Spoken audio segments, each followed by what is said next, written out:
Salam jumpa. Pada masa lampau, Cirebon merupakan salah satu pusat penyebaran Islam di Pulau Jawa, tempat berkumpulnya para wali, baik sebelum masa Wali Songo ataupun sesudahnya. Bukti-bukti peninggalan yang masih dapat kita lihat salah satunya adalah masjid. Berikut adalah masjid-masjid tua yang dibangun pada masa awal penyebaran Islam di Cirebon. Masjid Merah Panjunan.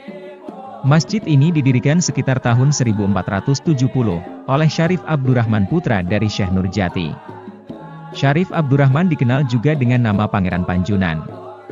Bergelar Panjunan dikarenakan Syarif Abdurrahman merupakan perajin dan pedagang tembikar atau jun di tempat tersebut selain berdakwah.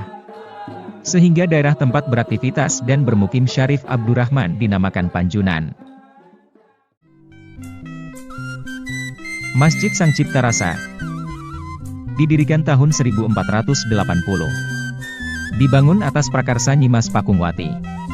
Nyimas Pakungwati adalah istri dari Sunan Gunung Jati, putri dari Pangeran Cakrabuana atau Walang Sungsang. Yang menjadi arsitek pembangunan Masjid Sang Cipta Rasa adalah Sunan Kalijaga dan Raden Sepat. Hal yang unik dalam masjid ini dapat dilihat dari fisik bangunan yang syarat makna dan harmoni budaya. Selain itu, adanya tradisi adzan pitu, membuat Masjid Sang Cipta Rasa terasa berbeda dengan masjid lainnya. Masjid Serbu Dirasa terletak di Desa Gamel. Dibangun oleh Syekh Zainal Kabir atau Syekh Sinamangarun. Tahun didirikan masjid ini menurut kepercayaan setempat serta sengkalan pada Ser, Budi, Rasa, menunjukkan masjid ini dibangun pada abad 12. Yang menarik dari masjid ini adalah, terdapat tulisan Rikasara, aksara Cirebon yang sudah punah sebelum datangnya aksara Caraka. Sebagian tulisan itu, menceritakan pemugaran masjid pada tahun 1703, oleh Sultan Kanoman. Masjid Kramat Megu, keberadaan masjid ini tidak terlepas dari cerita tradisi tentang pertempuran Pangeran Cakrabuana dengan Ki Buyut Megu. Setelah kekalahan Ki Buyut Megu dan masuk Islam, Cakrabuana memberi keleluasan Ki Buyut untuk mengajarkan Islam di daerah Megu. Salah satunya dengan mendirikan masjid ini. Berdasar cerita tradisi yang dipercaya masyarakat Megu itu, serta bentuk pokok gaya masjid yang hampir serupa dengan Masjid Panjunan dan Masjid Sang Cipta Rasa. Diperkirakan Masjid Kramat Megu didirikan tidak jauh masanya dengan kedua masjid tersebut, atau sekitar akhir abad 15. Masjid Kramat Kaliwulu sebelumnya merupakan tempat peristirahatan sejenak Sunan Gunung Jati mengambil wudhu untuk menunaikan sholat. Perubahan kata atau rineka sora dari wudhu menjadi wulu inilah, tempat ini kemudian menjadi Desa Kaliwulu. Selanjutnya Syekh Abdurrahman bersama Ki Gede Kaliwulu mendirikan masjid di tempat ini. Syekh Abdurrahman adalah tokoh sama yang mendirikan Masjid Panjunan. Artinya, usia Masjid Kaliwulu tidak jauh berbeda dengan Masjid Panjunan. Inskripsi yang ada di Masjid Kaliwulu hanya mencatat renovasi masjid sekitar tahun 1826.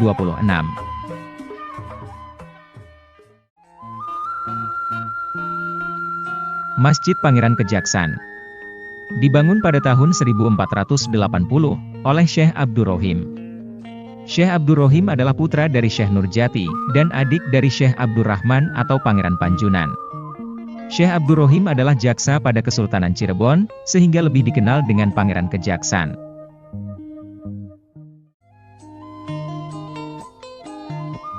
Masjid Sang Tajuk Jalagrahan didirikan sekitar 1454.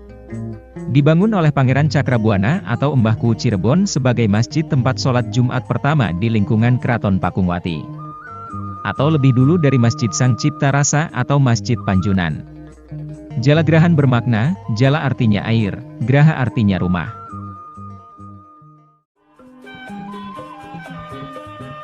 Masjid Al-Karomah Depok. Masjid ini didirikan abad 15, ditandai dengan kesamaan umum Masjid Wali yang memakai tiang tatal. Serta adanya peninggalan lumpang milik Pangeran Panjunan. Ada dua tokoh yang berkaitan dan menyebarkan Islam lewat masjid ini, yakni Syekh Maujud dan Pangeran Pasiraga. Syekh Maujud dalam cerita tradisi, adalah sosok yang dituakan, tempat mengadu ketika Nyimas Pakungwati pergi dari keraton karena cemburu terhadap Sunan Gunung Jati yang menikah lagi dengan Nyi Ong Tin. Sedangkan Pangeran Pasiraga adalah cucu Sunan Gunung Jati putra dari Pangeran Trusmi.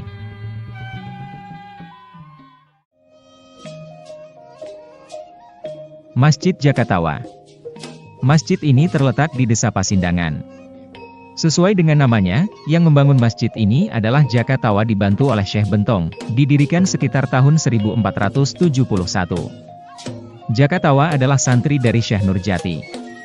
Karena sosoknya yang mencerminkan pemuda takwa, masyarakat menyebutnya Jakatawa atau pemuda takwa. Kata takwa mengalami rineka sora menjadi tawa. Masjid Keramat Pasalakan, tidak begitu terang kapan masjid ini dibangun, namun secara tradisi diyakini bahwa Masjid Pasalakan usianya hampir sama dengan Masjid Keramat Megu dan Masjid Keramat Depok. Yang unik dari Masjid Pasalakan adalah soko tunggal dari kayu sawo kecik yang hingga kini tak lapuk. Tak jauh dari masjid, terdapat makam Syekh Besus Abdurrahman Kalianda. Yang menurut pegiat sejarah Kang Huri Pasalakan, beliau adalah putra Maulana Hasanuddin Banten, atau cicit Sunan Gunung Jati. Masjid Keramat Trusmi. Masjid ini berada dalam lingkungan situs Kabuyutan Trusmi. Kapan didirikannya Masjid Keramat Trusmi, tidak begitu persis tahunnya. Namun, masjid ini berada pada masa Sunan Gunung Jati. Hal ini karena Masjid Keramat Trusmi dibangun oleh Ki Buyut Trusmi, salah satu putra Sunan Gunung Jati. Masjid Jagabayan.